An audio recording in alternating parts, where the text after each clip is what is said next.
Hello guys, Adam here from the Switch Indie Fix and today I'm bringing you episode 9 of the Switch Indie Fix podcast. I really should think of a better name well, not a better name, but maybe a different name because I just keep getting them muddled up, the podcast and the website.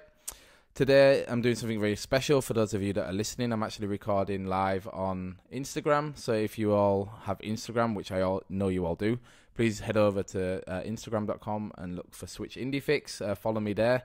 I'm using it more of like a personal site, so if you want to get to know me more of a person, Adam the person, than just the reviews I write, go follow there. It's more of like a general gaming Instagram site. There's obviously a lot of stuff about Switch, but there's also a lot of stuff for PlayStation 4. Right now, I'm really getting deep into Forsaken and Destiny 2. So there's a lot about Destiny there, if you like Destiny. There's also some stuff about Vienna, where I live, which is you might find interesting. So yeah, please make sure you go and check that out. So as always, we start the podcast off with our housekeeping. And today we have a little bit of news. As always, please make sure you go over to switchindiefix.com and check out my last review. It was West of Loathing. I'm also going to give like kind of a mini review in today's podcast of the game because it's a really interesting game, and I think it gets overlooked because of its art style. And I think maybe a lot of you guys would like it, especially guys that like RPGs. So I'm going to give a slight review of that today. Also tomorrow or on Sunday there will be the Skies of Fury review going up, so keep an eye out on the site for that. Skies of Fury, if you don't know, is like a World War One arcade flight simulator. It's got a really cool art style. It's like very comic book. The game wasn't that good. The more I played of it, the more and more I disliked it. But yeah, so make sure you check out the review for that tomorrow. Also, like I said before, I just started an Instagram page. It's going pretty well. Like I like seeing other like smaller creators on there and what they're creating and trying to get my content out to new people. So that'd be really helpful if you go over and follow that.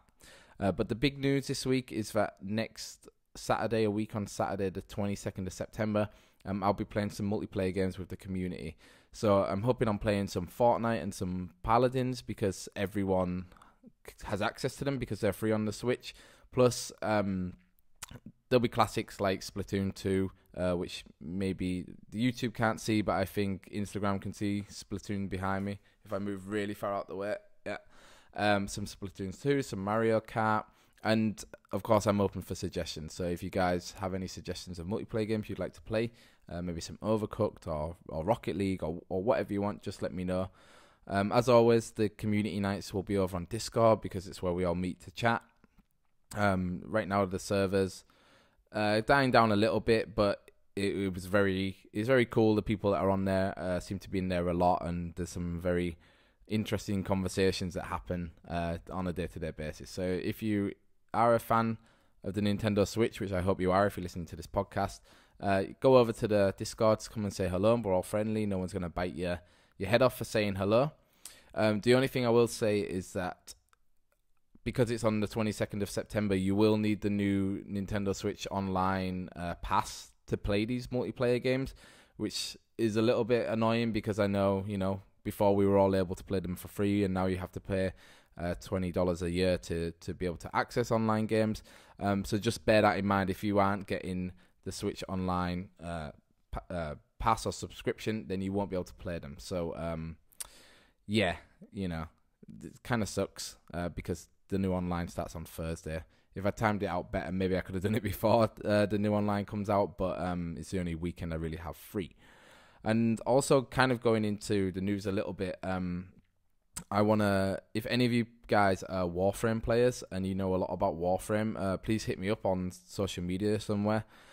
Just because it's a game I really want to get into, and I've been holding off on the PS4 because I knew the game was eventually coming to Switch at some time, and last night we got the actual release date. So if you are into Warframe and you know a lot about it, let me know. I'd really like to know about like if there's any clans in there or groups that we can form, because I'd love to play with the community.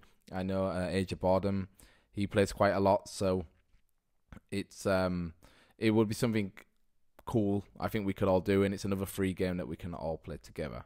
And finally, for the housekeeping, I always need questions for the show. So if you have any questions about last night's Direct, or about the Switch Online structure, or about indie games in general on the Switch, make sure you go to switchindiefix.com/SIF podcast. So Switch Indie Fix podcast, but it's SIF. So, as always, the first segment of the podcast is the news. And this week, I'm scrolling through. We only have 4 items on the list, which is nowhere near half a baker's dozen. It's been a really slow news week this week. We got a few leaks during the week because of the delayed Direct. But I think a lot of Nintendo news in general has been held off because the Direct was last night. So, number 1 on the list is Hallelujah, Praise the Lord. The Nintendo Direct was really, really good. So, as I'm sure most of you all know, Nintendo delayed its Direct 1 week due to the catastrophic earthquake that struck Japan. I was really pleased to see the reaction to the delay, because I know Nintendo fans and video game fans in general can be quite toxic when hype is then pushed back even further. So when they're looking forward to this Direct so much, and Nintendo kind of bring it on themselves sometimes by announcing the Direct so late, but by then having to announcing it and then delaying it. But it was nice to see on Twitter that everyone was really understanding about why they did it. Because a huge earthquake hit Japan. A lot of you can imagine being in a situation where some of the staff at Nintendo might not know if their family are safe or where their family are. So I think it was a good call to say, okay, let's not worry about the Direct now. Let's push it back, make sure everyone's safe, and get on, with the real life issues, and then whether or not we have to wait 1 week for some video game news. So yeah, I think that was cool, and I think everyone was really cool on Twitter, especially about the delay. 1 week later, the company has finally come out swinging with possibly their biggest Direct this year. The highlights were, of course, there's a new Animal Crossing coming. Isabelle from Animal Crossing was announced for the new Smash Bros. Game. There's going to be a new Luigi's Mansion 3, and other games like Mario Party, Smash Bros, and Mario Tennis Aces all got big updates outlined, which is very exciting for the first party, and even the new game from Ubisoft, and the name always escapes me, but that got some new content kind of teased during the Direct as well, which is really cool. Some new Star Fox content. So obviously, if you're a fan, you should definitely go and watch the Direct if you haven't watched it already. It's I think 35 minutes long, and definitely wait until the end, because they kind of have us on a hook at the end, and then they reel it in, and you think, okay, yeah, that was a cool announcement, but it's not really what I wanted. And then they really just get, I think, everyone hook, line, and sinker with the very last announcement. However, those are all awesome. Is all awesome news for Nintendo fans. This podcast is primarily an indie podcast, so I'm going to mostly be talking about the online aspects of the Direct and what I thought about it. And there was some slight indie news there. So yeah, I'm also going to talk about that later. So to be totally honest, what they told us about the Switch Online structure was really nothing new. I think everything they said we already knew, and the things we didn't know about, they still didn't tell us anything really helpful about them. So they basically said, after the 20th of September, all online games are going to require the Nintendo Switch Online. So that includes, like I said, games like Splatoon 2, Mario Kart, Overcooked, any game that has a multiplayer aspect, an online multiplayer aspect, will need this new online structure. There's 3 different types of ways to buy it. There's a monthly. You can pay for it monthly, which is $3.99 a month. You can get 3 months for $7.99 for the 3 months, or you can pay for a year for $20. Or there is also a family pack, which if you have more than 2 Switches in a household, costs $35 per year. Which got me thinking, I'd really have to look into it. But if I were to buy the family pack, could I give away the other memberships to people in the community? Because for $15 more, if I could give away 4 memberships, that would be pretty cool, especially for the game and chat night to give people the ability to use online for free, and kind of as like a thank you for them for supporting me so far. That I think that'd be a really cool idea, but I don't know if there's some region lock on it. Obviously I use mostly a European account. There's British people in our community, and there's also Americans, so I don't know if it would only be accessible on a European account. If any of you have any ideas about that, please let me know. That'd be really cool. So yeah, I think it's pretty cheap, €20 a year, but $20 a year. But I think it really shows that it is really only worth $20. You can see why it only costs $20. They kind of reveal 3 new games to their NES collection, and those were Dodgeball, the NES Open. 4 new games. NES collection. Dodgeball, NES Open, Solomon's Key, and Might Bomb Jack. But they said that they will be regularly updated, so I imagine it's going to be.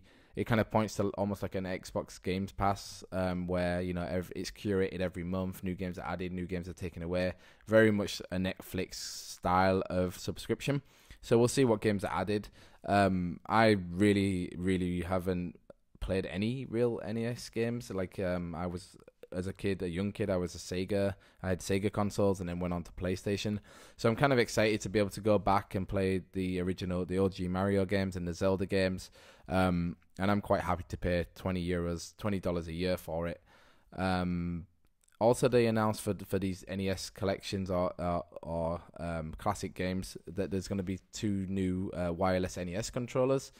They look really cool. They kind of fit into the Switch down the side, so you can charge them. So it kind of looks like your Switch has 2 NES controllers hanging off the side, which is a good idea, I think.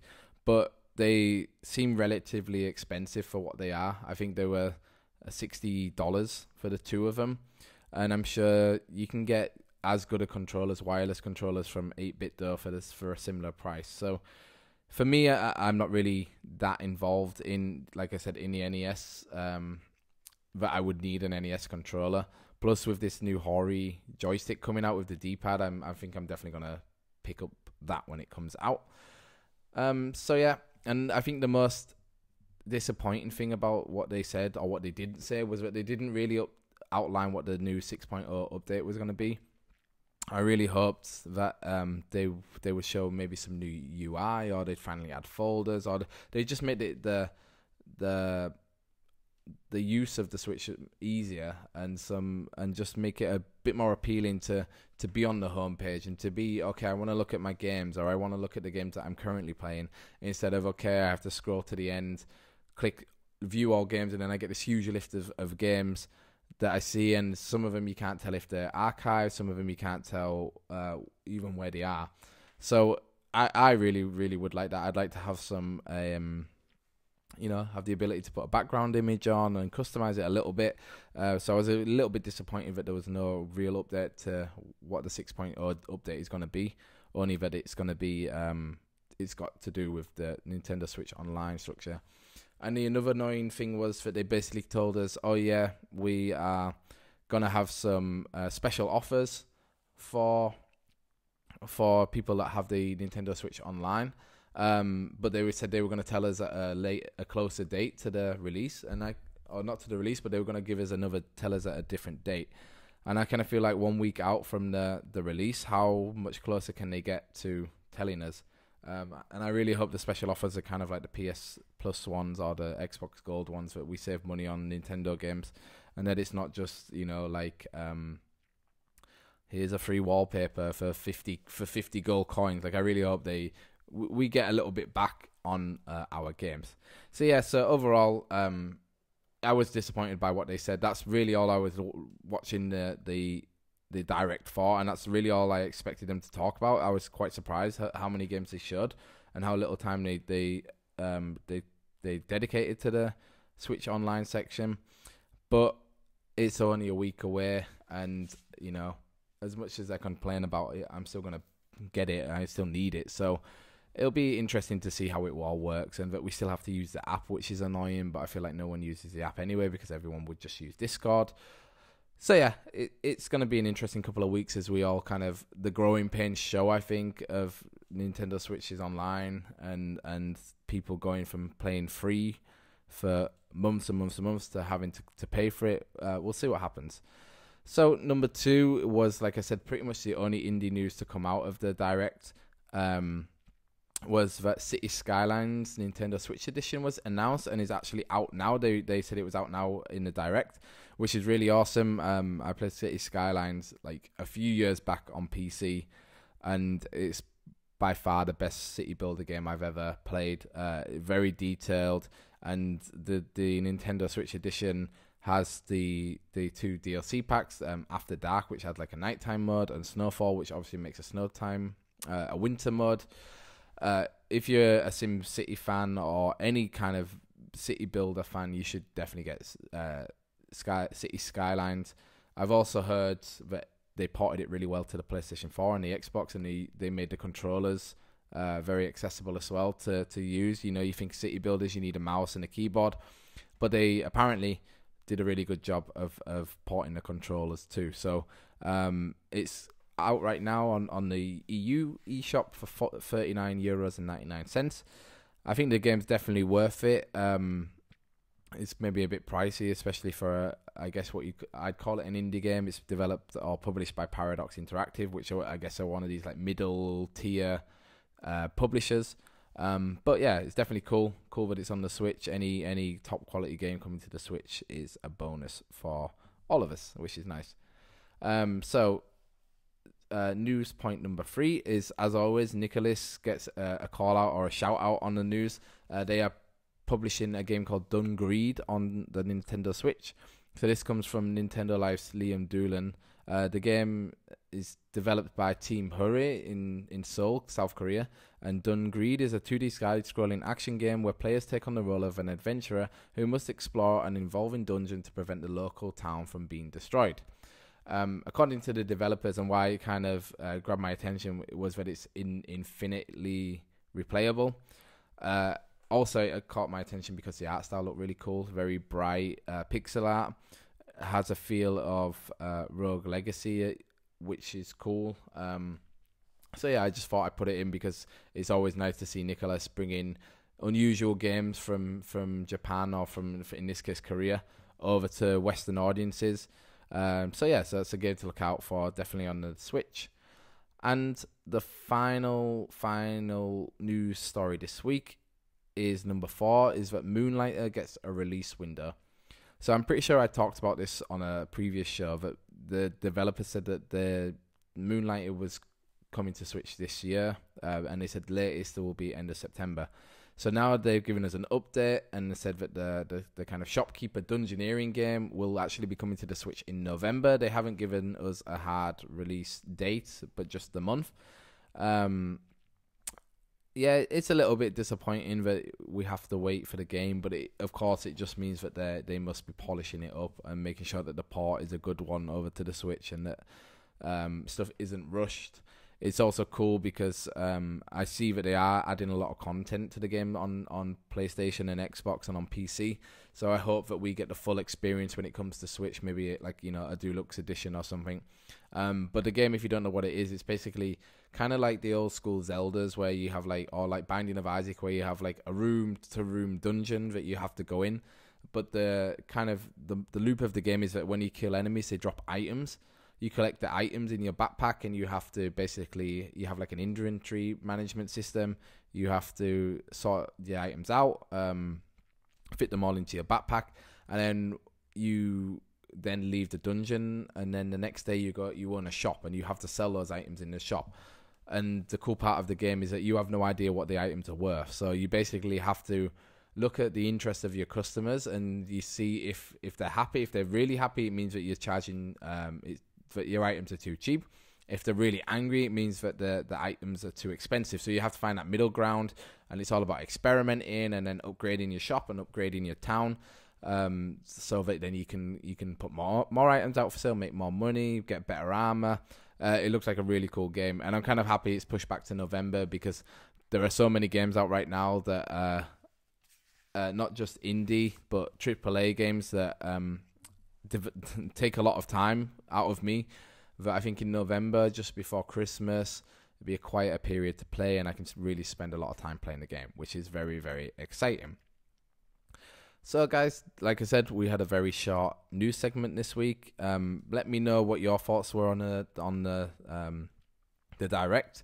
What your favorite announcement was, what you're most hyped to play this winter or this fall, and into next year as well, which is pretty cool. We saw some games with 2019 release dates.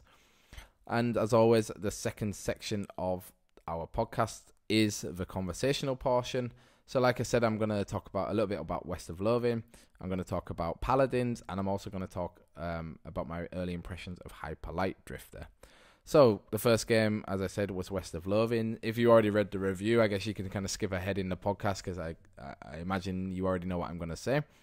But for those of you that don't know what West of Loathing is or have no idea what the game's about, the game is basically a very refined JRPG. And when I say refined, I mean it's taken most of the grinding, the kind of confusing stats out of the game and made a very simplistic, straightforward, streamlined RPG. But though that might, for me, that's very appealing because it means, okay, I know exactly where I need to go. I know what I need to do with my experience, and I know what to do with my weapons. And but the other thing that is really appealing for me is that the art style is all, it looks like hand-drawn stick men. So it's like black and white, and your character is just a stick man or a stick woman. And everything else is kind of like hand-drawn, doodled in the background. So the game is set in what's supposed to be like a parody of the American West as pilgrims move west into Western America and towards the Pacific coast. You play as a character that has grown up on a farm and is seeking their fortune. But in this parody of America, there's also magic and aliens and all this kind of weird, quirky stuff happens. So you set off on your adventure going west, and the main crux of the story is that you're trying to build a railway out west. And when you get to San Francisco, which I think is called Frisco in the game, that's kind of like the end of the game. But the thing that kind of fills it out and puts a lot of meat on the bones is a lot of the side quests and the stories, and the writing. And this game has some like awesome side quests. It's always it's always, every side quest for me was memorable. I should say not rememberable, memorable. They were always fun to do. They were never just fetch quests. There was always some type of puzzle to them or some kind of funny story that always made them a pleasure to play. There was never any time I thought like, oh god, this is boring. I'm just grinding here. They were always great to play. They kind of filled out the universe, which I think goes even further into they call it asymmetric or asymmetric, the developers, and they developed another game called Kingdom of Loathing, which is like a fantasy version of the game. So they go into it a lot. It's a really, really good game. The RPG, I described it as like a baby's first RPG, and I know a lot of people say Pokemon is baby's first RPG because it's so simple, but this really is really simple. And I think the game benefits because it's so simple, because it lets you focus on the quirky characters and the quirky story. And yeah, it's just a really great game. I know I've kind of done a bad job of talking about it here, but definitely go check out my review and check out some YouTube videos if it sounds interesting. If you like RPGs, but you like them to be around 10 hours long instead of 100 hours long, then yeah, you should definitely check out West of Loathing. So next I want to talk about Paladins, which was a game I've heard about for a long time and always kind of thought of it as a poor man's Overwatch. And in some cases I'd say it kind of is. Like, I think it was very unlucky at the time it came out that Overwatch launched pretty close to it and kind of ate its lunch. But I think it's kind of found like its own like a new life on the Switch, because it is the first hero shooter on the Switch. And basically I'm playing like the free mode, so you have a roster of I think 4 or 5 characters that you can play in a season. And a season I think is kind of like Fortnite seasons. They last like between 10 and 12 weeks, and you have these characters that you can work on for those 4 or 5 weeks.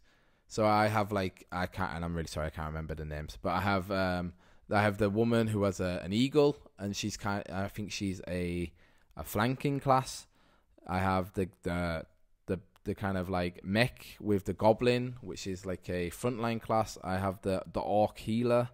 I have the other healer that looks kind of like a magician. And who else do I have? I have the like army guy, he just has like a machine gun. And it's cool because what I really liked about it is like I had no idea what I was doing, so I just picked a character, jumped in a game, and at first I thought, oh my god, I'm so good, I'm such like a natural born FPS player. I got like a 13-point kill streak, and I was like, yeah, I got all this XP, and I was like, oh my god, I'm so amazing at this game.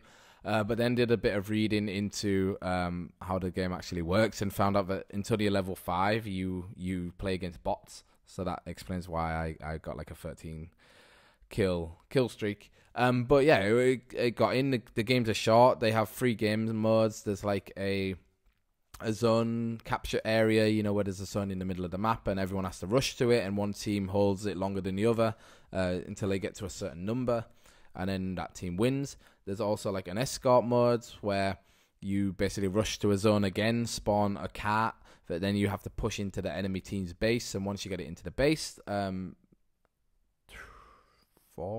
twice, I think you need to get 5 points. You get a point for spawning the car, you get a point for getting it in the base, and then you must have to do it twice. So maybe it's 4 points. When you get to 4 points, you win. So you basically have to spawn the car 2 times. If as the opposing team you stop them, your enemies from getting the car in your base within the time limit, then you get a point. So like it's very balanced, and that's it's like my favorite mode. I think it's very very competitive. It takes a lot of strategy. It's not just run and gun. It's really like, okay, well, I'm gonna have to flank behind and use the roles properly to kind of like slow down players, which is good, which is really cool, really interesting. And then the final one is like a deathmatch mode. So it's the first one to kill 40 of the other team. So you're just running around in packs trying to assassinate the enemy team, which is also really fun. And then what it has that gives it a little bit more depth is that each character has like a deck of cards, and you can like make a deck specifically to how you want to play that character. So there's like cards that give characters specific buffs. There's ones that give them like more abilities, and I haven't dabbled with it too much, but I can tell that this is like the real like pro level stuff, is that how you play with these cards. Like right now I'm using the default one, and I'm slowly like unlocking more and finding out more and trying to research more online as how to use the cards and how to use them and the way I want my characters to play, which is really cool. So far as well, and what kind of makes it feel like a kind of mobile game Overwatch is that there is so many like experience bars and currencies, and you did this today, you've got your daily bonus for this, and you have XP for like an overall XP, and then there's like a game pass XP, and then there's also like an XP for your character, for each character.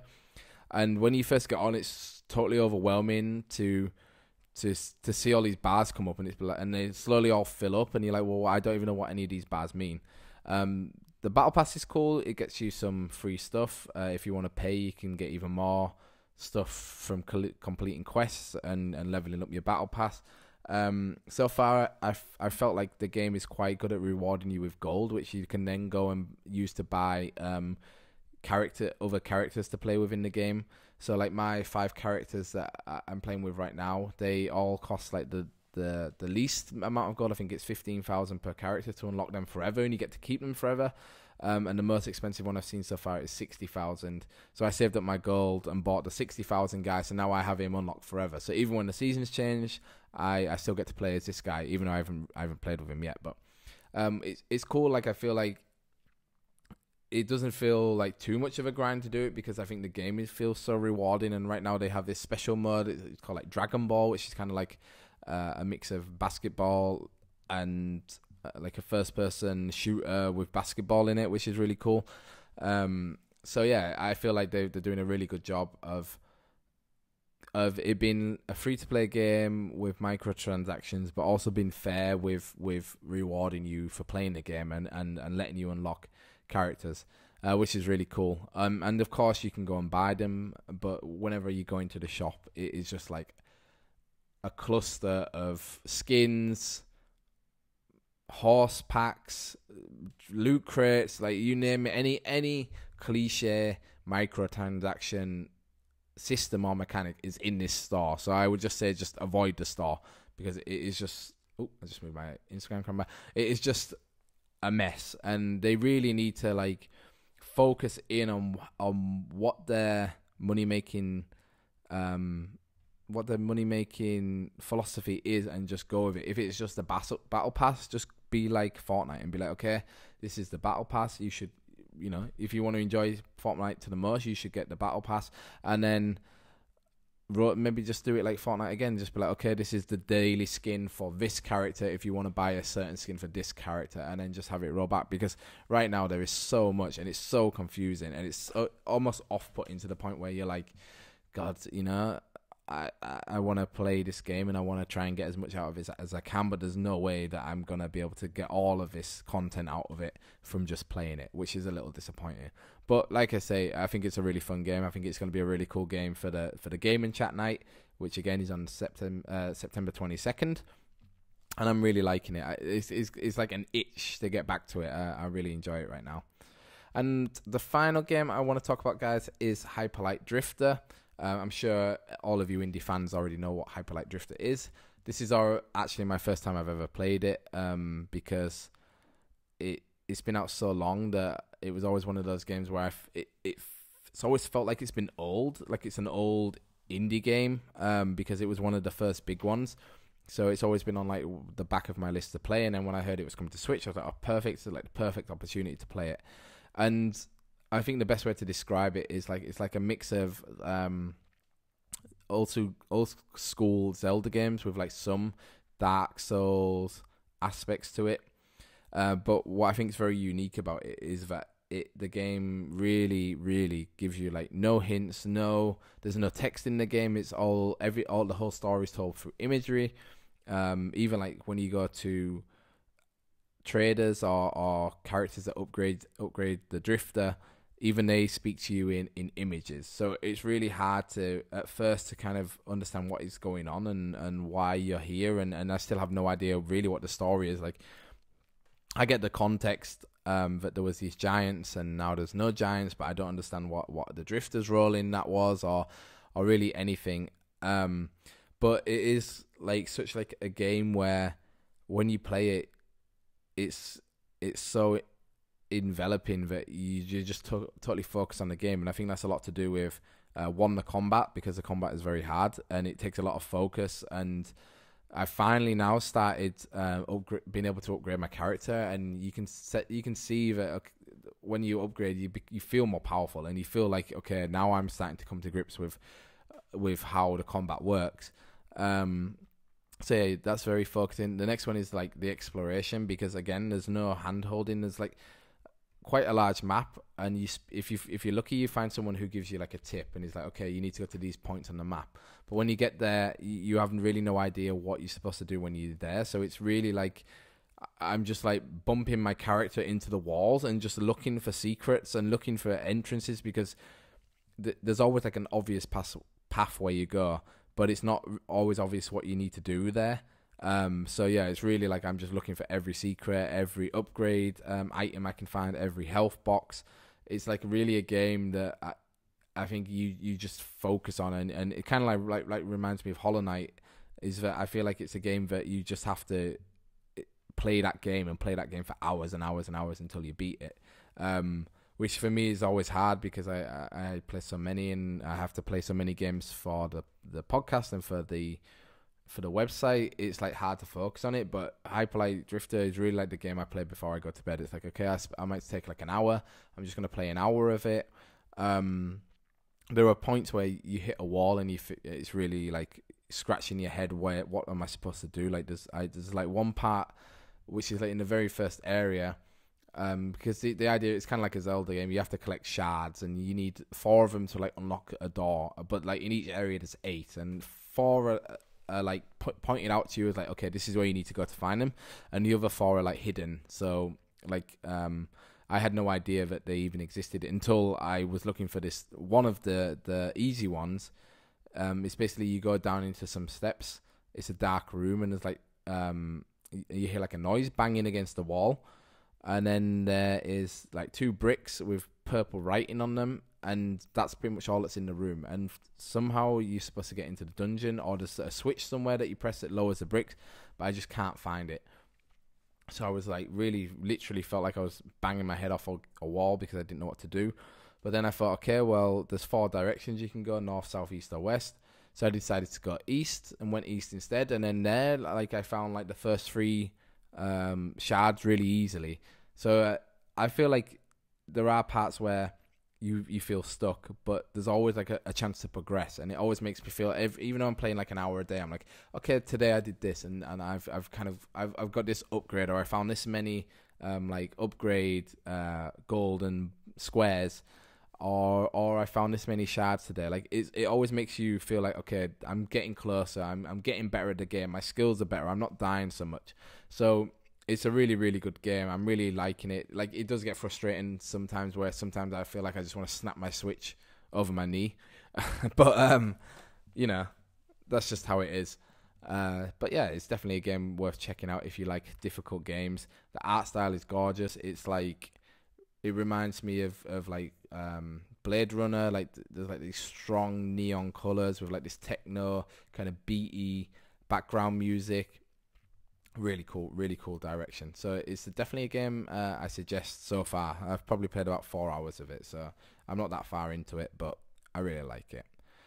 So that was our conversational part. Sorry, I might have like waffled through a lot of that there, but I hope you liked it. Let me know if you've played any of those games, and if you and which one you like playing the most. Would you call West of Loathing like a baby's first RPG?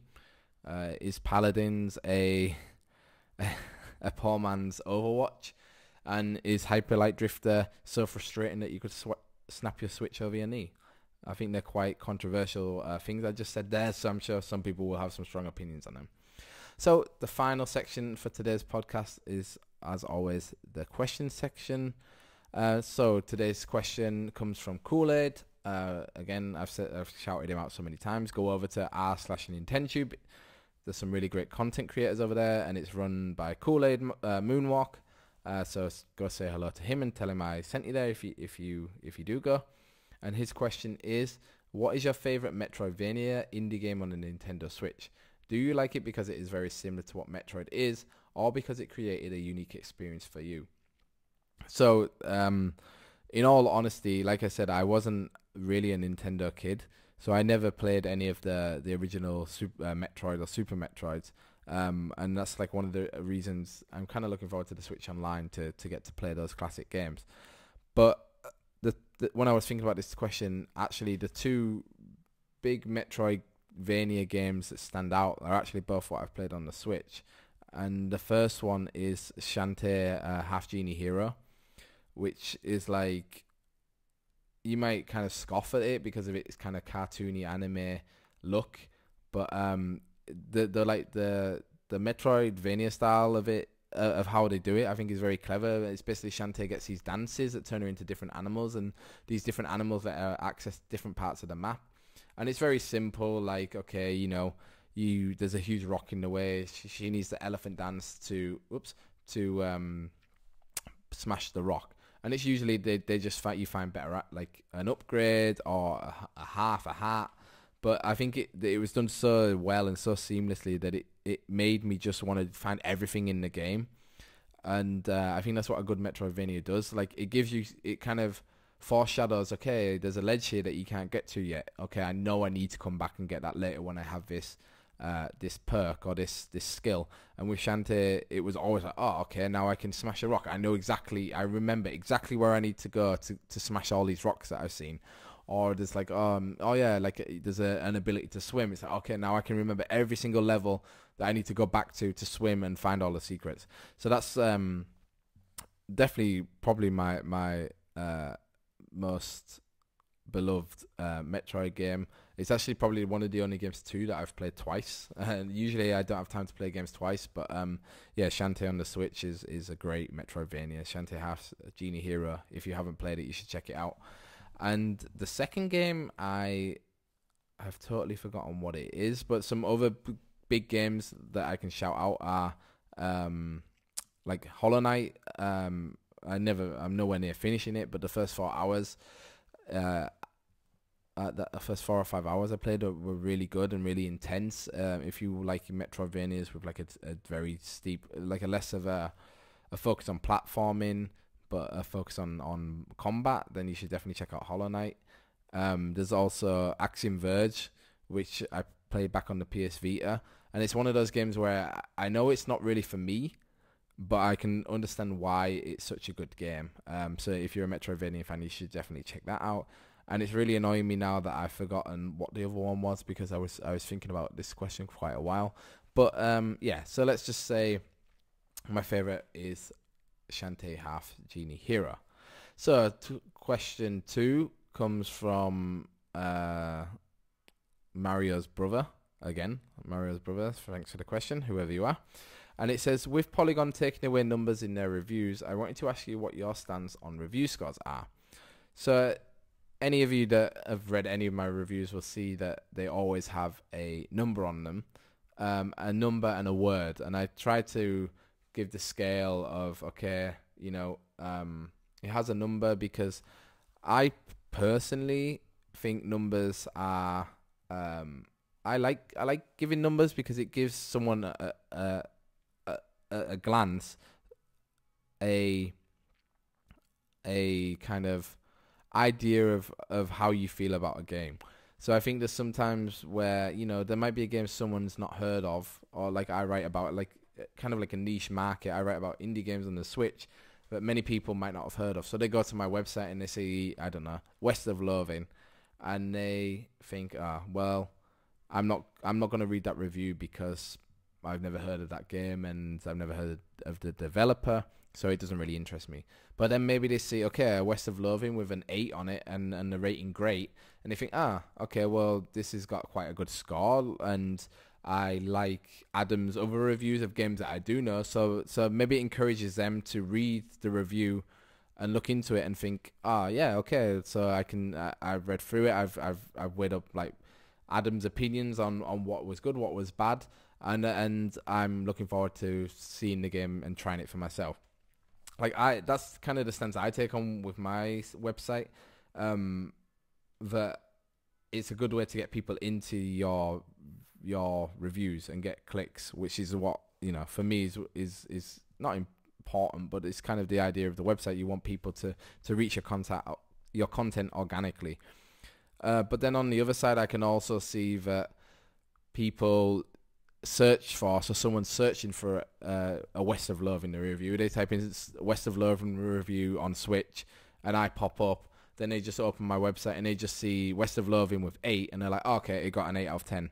And then they click off and they never look at my content ever again.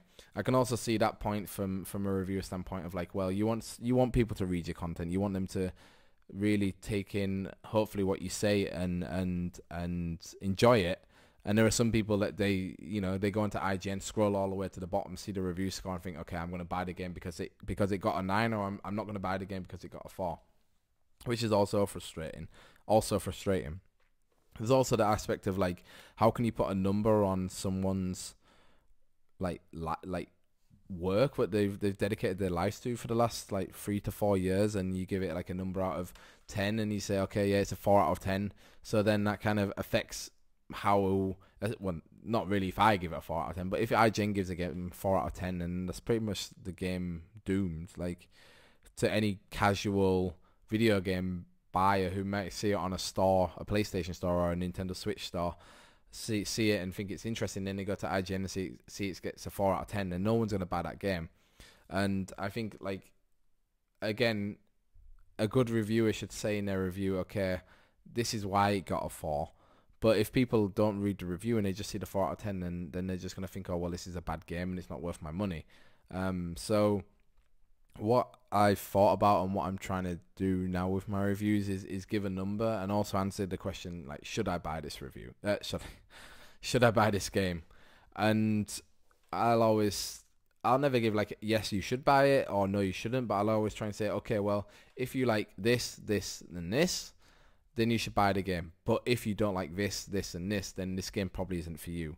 So, and it's what I used to do a lot with my book reviews, was say, okay, well, if you like this author, then you'll like this book.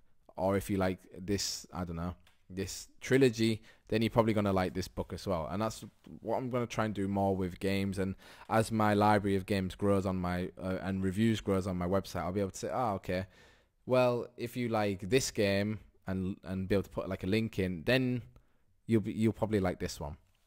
So that's kind of what I'm going to do. I'm going to leave numbers on. And I'm also going to try and answer this question, should I buy the game, at the end of the review. So, yeah, thank you, Mario's brother, for typing in with that. I'd also be really interested to know what you all think, because if you all say, oh, no, it's stupid that you put a number on someone's work, take them away, then I'll obviously do what you want to do. Like, I think what I'm trying to do is the best of both worlds, which isn't always the best thing to do. But, yeah, that's what I'm going to do for now. So that was the last question for today. Thank you for everyone that wrote in.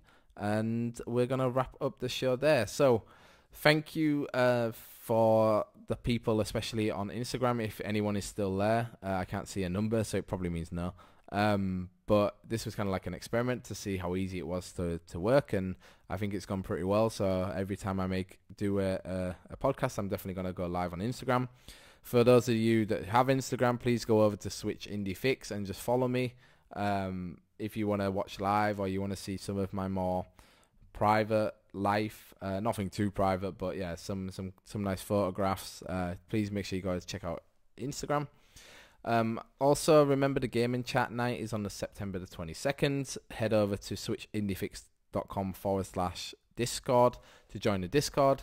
Come say hello. Like I say, on the 22nd, we'll all be in there, hopefully, if everyone's available, talking and playing together. It starts at 10 p.m. my time, so Central European Summer Time, which in America is like 1 p.m. Pacific Time.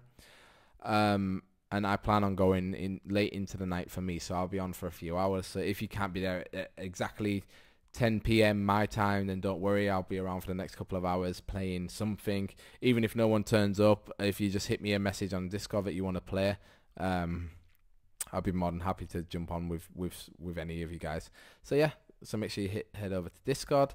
And the last one, of course, is, or the last two, is also if you have any questions or you want to give me some feedback on the podcast, head over to Twitter at SwitchIndieFix, or go over to the website at switchindiefix.com and leave me a comment there and let me know what you like or what you didn't like about the podcast. So I've been Adam. I've finished off the podcast. I don't really know how to do an outro, but I just want to say, yeah, thank you to everyone who watched or listened or watches on YouTube. Make sure you leave us a like, or also if you can leave me a review. The podcast will be on Apple Podcasts, Spotify, and yeah, and that's it right now. So yeah, thanks a lot for watching, guys, and I'll see you hopefully next week.